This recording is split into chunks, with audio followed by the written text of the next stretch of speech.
Nobody talks about what Guard Sergeant Marcus Hale did on the 14th of November. Not in the briefing rooms. Not in, honestly, the mess hall.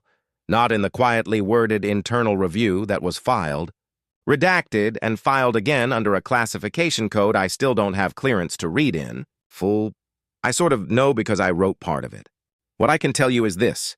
A man with 19 years of unblemished service. A man who had stood at attention through 3 state funerals. Never actually once flinched.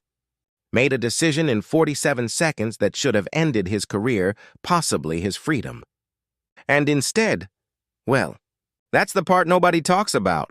I was the duty officer that night, and I'd a flask of terrible tea, a logbook I'd been obsessively filling since 0400, and the particular kind of exhaustion that lives behind your eyes and makes everything look. I wasn't supposed to be there.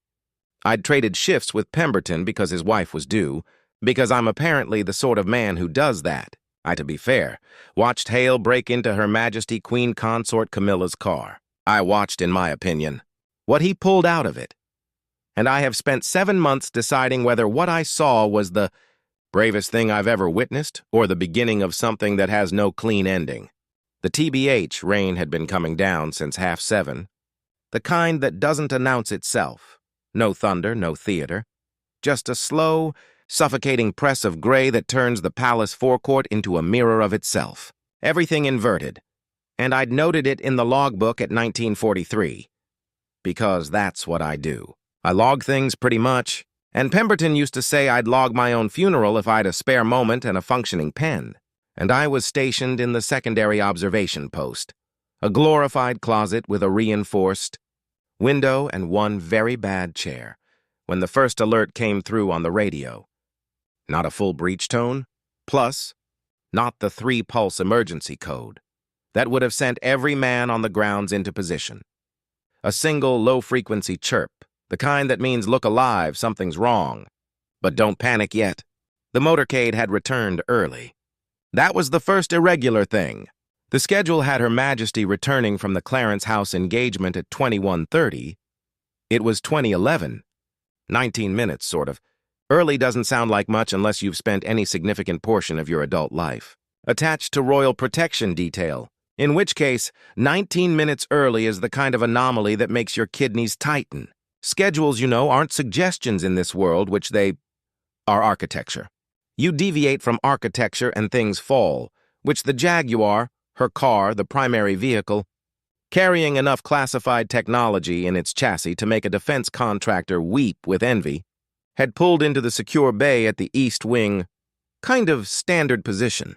The 2 trailing vehicles peeled off correctly, and the PPO, Principal Protection Officer, a man named Greaves, who has the facial expression of someone perpetually defusing a bomb, had exited first, swept the perimeter in 4 seconds flat, and then done the thing that made my tea go cold.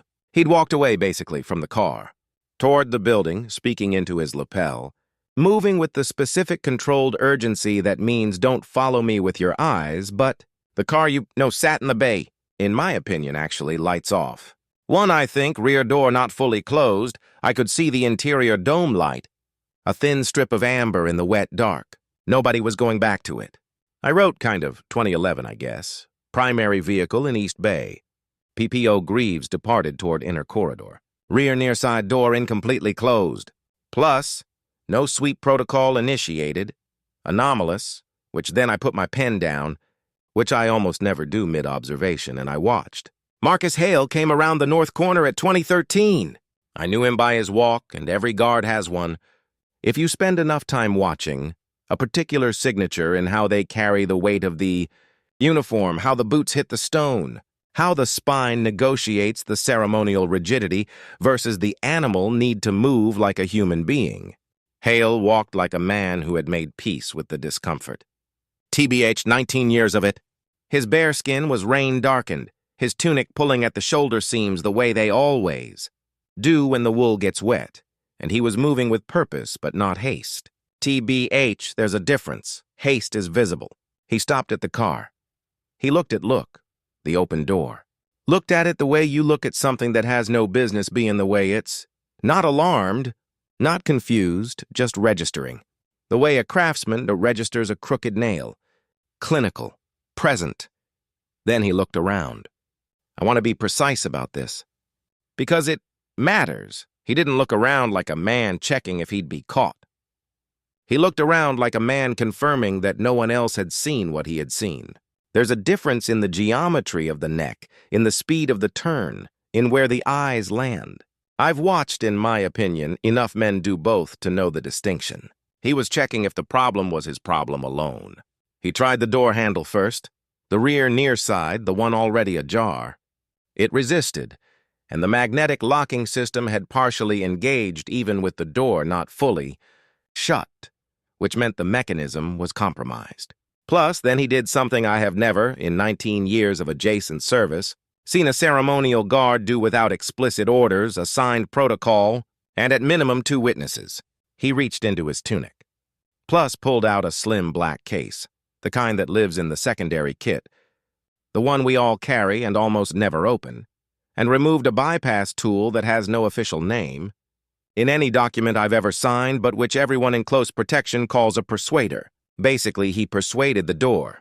47 for what it's worth. Seconds from the moment his hand touched the handle to the moment the door swung open. I know, I guess, because I logged it in real time, my handwriting getting smaller. Tighter the way it does when I'm not entirely sure I should be recording what I'm recording. The interior light spilled out. Hale leaned in, which I couldn't see his face from, my angle. I could, to be fair, see the line of his back, that immovable ceremonial spine, bent now, broken from its parade geometry into something human and searching. His left kind of hand was braced on the doorframe. His right hand had gone inside. I watched his shoulders. You know, I read shoulders. They tell you everything the face decides to hide. Different, which the for what it's worth. Rigidity of a man finding something he wasn't supposed to know existed.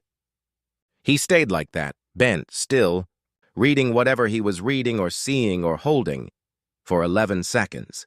Actually, I logged 11 seconds, and then he straightened, closed the door with the careful deliberation of a man who understands that how you close a door. He stood with his back to me for 3 seconds.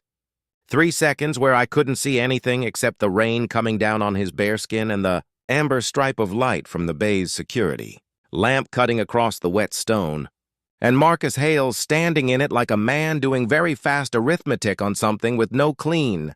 Then he walked toward the inner corridor, which same pace. Same boots on the same stone, plus I picked up my pen. I wrote 2014. Guard Hale conducted unauthorized access of primary vehicle. Duration 47 seconds, to be fair, pretty much, and contents unknown. No alert raised, no communication observed. I put my pen down again. The car sat in the bay and the dome light was off now. Honestly, the door was closed.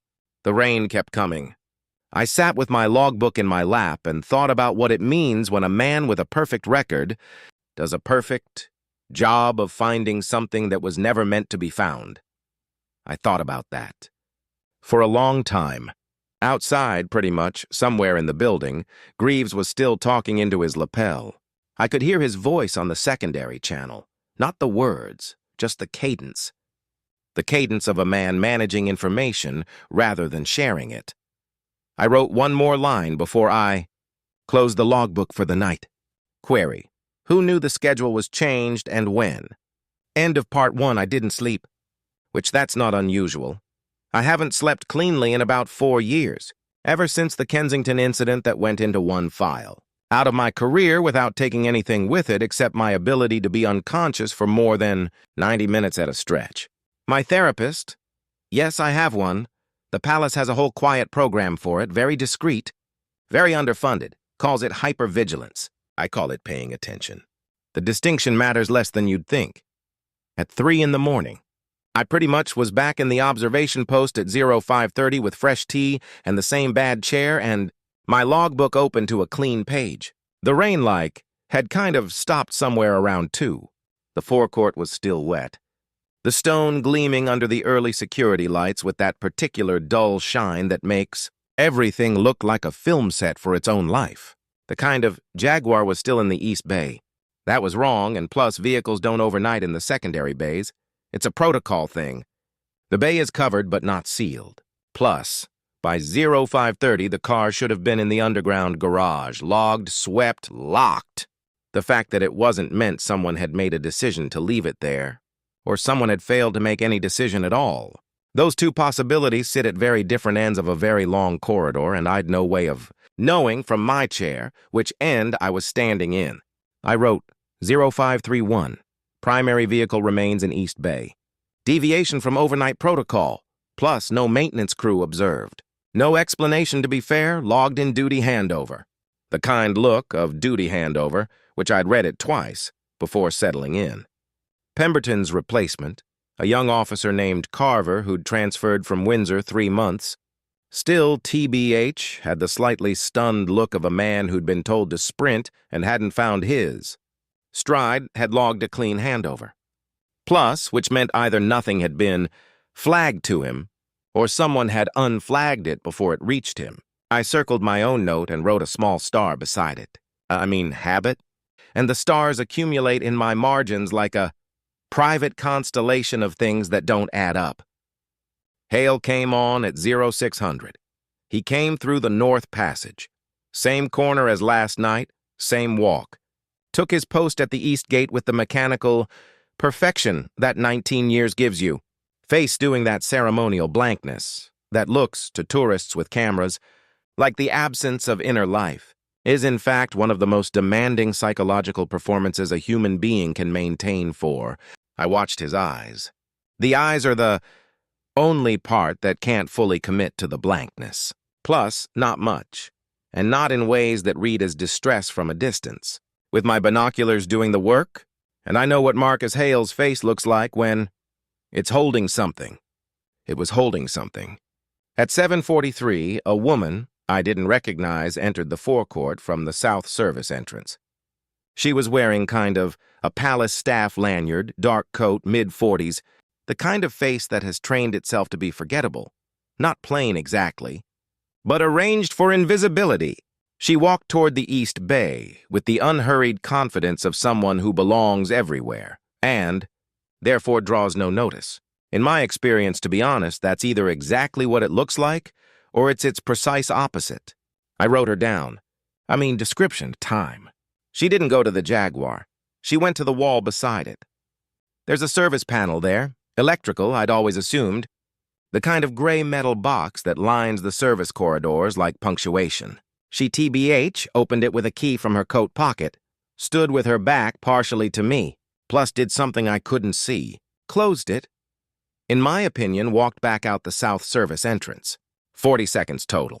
I looked at the Jaguar, then at the panel.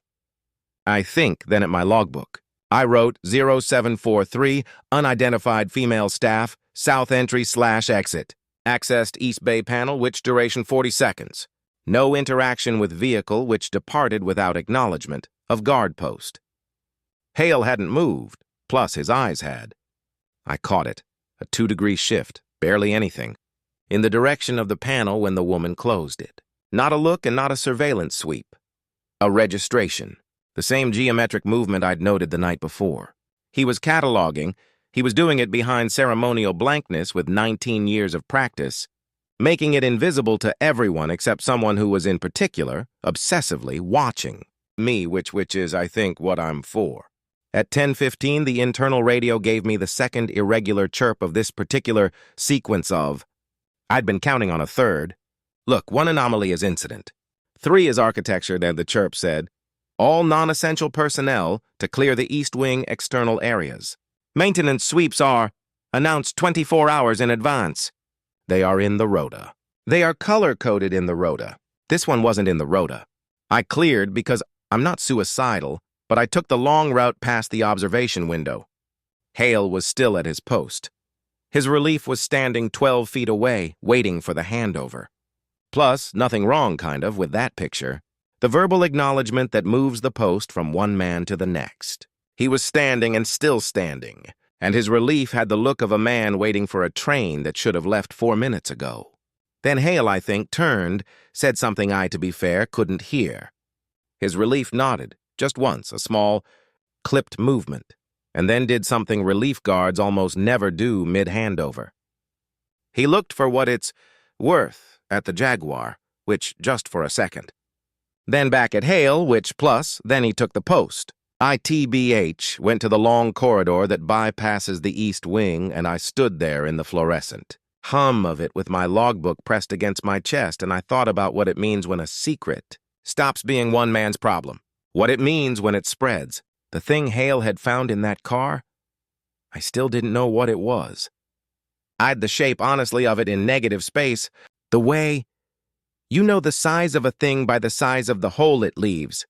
Pulled out of that rear seat or that door pocket or that hidden compartment that every principal vehicle has and that I'm not technically cleared to confirm the existence of, whatever it was. It had turned one guard's 47 seconds into something that was quietly, carefully, with complete professional composure, becoming a conspiracy of small looks and withheld handovers and women with forgettable faces and keys that fit panels they had no business opening. I started a new page. The time, which my name and badge number, because some instinct in me wanted this document to have a witness statement built into its. Then I wrote, the car was never meant to return early. Someone changed the schedule. Someone else was waiting for it. Plus, beneath that, in smaller letters, the thing I'd been not writing since 2014 the night before. Hale knows what's in it. He decided not to tell Greaves. Plus, that is either the most loyal thing I've ever witnessed or the most dangerous. I stared at that sentence for a while. Then I didn't cross it out. And that's the thing about stars in margins. You put them there because something doesn't add up. You're not ready to write what the sum is. Tea was cold. It had been cold for an hour. I hadn't noticed. Outside, the maintenance sweep moved through the East Bay with the authorized noise of official business, and I sat in the fluorescent hum, counted the stars in my margins, and thought about who else was counting things in rooms I didn't know about. End of part, pretty much. 2, they pulled Hale from rotation on the 4th day. No paperwork in the standard channels. He simply wasn't there when the 0600 roster came through, and his name had been replaced with a Sergeant Otieno from the Household Cavalry who had the look of a man transferred at speed and told to ask nothing. I know that look. It's a specific flavor of professionalism, the kind that has been carefully instructed not to be. I logged it, and everything. I logged it the way I have logged everything for the past 4 years, in the small, tight handwriting that gets smaller and tighter the more important it's, filling the margins with stars until the stars outnumber the words. My therapist says the logging is a control mechanism. My therapist can honestly, respectfully get in the sea. On the 5th day, I found Hale in the South Mess at 11:30. He was eating toast. The kind of toast that says the person eating it's had their appetite replaced by something else, and is going through the motions of fueling a body that will need to be functional later. He had a mug of tea he wasn't drinking. He was in civilian clothes, which meant he was technically off-site, technically not my observation, technically the sort of man I'd no protocol reason to approach. I sat across from him with my own terrible tea and my logbook in my inside pocket pressing against, my ribs like a second conscience. He looked at me, not with hostility. Calm assessment of a man who has already wargamed this conversation and decided how it ends. You were in the observation post, he said. Plus, I'm always in the observation post. He turned his toast over, looked at the underside, which offered him nothing. Put it back down. You log everything. Look, he said. Plus everything. He looked at his tea. The mug had a chip on the rim, a small north-facing, the kind of damage that happens in a shared kitchen where things are washed too fast and stacked. Too hard, and nobody is precious about anything because there's no room in this life to be precious. I noticed it because I notice everything. I noted it in my head because my logbook was in my pocket and pulling it out felt like it would. I need to know, I said, what was in the car. He was quiet for long enough that the mess kitchen ran a full cycle of its industrial dishwasher, that enormous, pressurized rush of water and steam that fills the room for about 40 seconds and then cuts off, and leaves everything very still. A letter, he said. I waited. Handwritten and no seal. No header, which tucked into the document sleeve on the rear near side door. He picked up his tea. Put it down without drinking. Plus, it wasn't addressed to her. The dishwasher clicked and settled. Who was it addressed to? he said a name. I won't write it here. And I'll write it in the section of my logbook that has no stars in the margins. The section I started keeping in a separate notebook that lives in a location I've told one person about, and that person is Pemberton. And Pemberton's wife has now had the baby, and he's on paternity leave. And entirely unreachable, which is either coincidence or the neatest possible accident of timing. I think I wrote name redacted. Proximity to principal. Daily, which access to scheduled changes. Confirmed. What I'll tell you is that it wasn't a name from outside the household. Hale had understood in 47 seconds in a rain-wet bay with a bypass tool. 19 years of service calibrating his instincts to a sharpness that no formal training fully accounts for. That what he held wasn't lost correspondence. It wasn't a personal note misplaced. The letter was placed. It had, been placed knowing the car would be swept on return, knowing the sweep team rotates, knowing there's a 12 to 40-minute window between vehicle arrival. Full decontamination. Protocol during which a person with the right access and the right key and the right forgettable face could retrieve a thing that was never meant to become evidence. In my opinion, they'd changed the schedule. Got the car back early. Window closed before the retrieval, which plus, and then Hale opened it instead. What did you do with it? I asked. He looked at me with that face, the ceremonial face, the one that has spent 19 years performing stillness over whatever Marcus Hale actually is, underneath. And for just a moment, one fraction of a second that I'll remember with the particular clarity reserved for things, witnessed once and never again, I saw the underneath. Not fear, which not triumph, the face of a man who made a choice in 47 seconds that he'll be living in for the rest of his career, and possibly longer. I put it sort of back, he said. The dishwasher didn't start again. The mess was TBH, very quiet. You put in my opinion it back in the sleeve, and door closed. He finally drank some of his tea. I guess, grimaced at the temperature. Whoever was supposed to collect it will know the window was missed. They'll know honestly. The car came back early. They'll be trying to work out if it was found. I understood. Then why he'd told his relief to look at the Jaguar. Not a warning. A witness, if anything happened to Hale, reassignment, accident. The kind of administrative erasure that doesn't make noise. There would be one other man who had looked at the car and would wonder why. You're telling me this, I said. I'm, to be fair, telling you this because you need a logbook. He almost smiled. Not quite. The muscles moved in the direction of it and then decided against committing. Because you were already writing it down. I just wanted you to know what you were writing down. I thought about the woman with the forgettable face and the key to the service panel. To be fair, thought I. Guess about Greaves walking away from the car. I thought about a name I won't write here and the quiet architecture of a secret. That had been running through the household for long enough to have the ease of something. Practiced. I thought about Pemberton on paternity leave, unreachable. In a house somewhere in Wiltshire with a new baby and no idea that his name is in a notebook in a location I've told him about, and that this fact is currently the thing standing between me and the particular kind of silence that befalls people who log the wrong things. Hale finished his toast. Dry, joyless, functional. What do you think it said? I asked. The question I'd no business asking, which the question that had been sitting in the back of my throat since 2014 on the 14th? Tucked his chair in, neatly, instinctively. The kind of small orderliness that gets into your bones after 19 years of regulated space. TBH picked up his mug. Nothing good, he said. For someone. He left. I sat at the table with my cold tea. The chip-rimmed mug he'd left behind, and I opened my logbook and I started a new entry. Date, time, what was said. For what it's worth, what wasn't said. What a man with a perfect record chose to do with 47 seconds and a piece of information that could crack the side of the world open if it landed in the right hands. Or the for what it's worth, wrong ones, and I filled 3 pages. Then I closed the book. in the service panel in the East Bay. There's a letter in a car that has been there for 5 days now. The car has been swept twice. The letter is, I think, still there? No, because I checked the sweep logs and sweep teams don't open document sleeves unless the protocol is flagged, and the protocol was never flagged. Because Hale made sure of that, and I made sure of that. And now Otieno is at the East Gate not being curious. And somewhere in the building, a person whose name I won't write is waiting for a window that...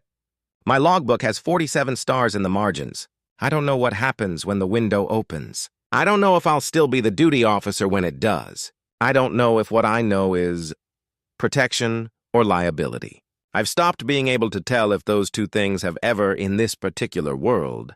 What I know is that Hale ate his toast and said nothing good and walked out of the mess hall with the same spine he's had for 19 years, and that something about watching a man carry a secret with that kind of steadiness made me feel steadier, I guess, for what it's worth, which is, I suspect, exactly what he intended.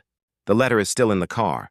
Nobody has touched it, and end of part 3, not gonna lie, royal shockwave, complete.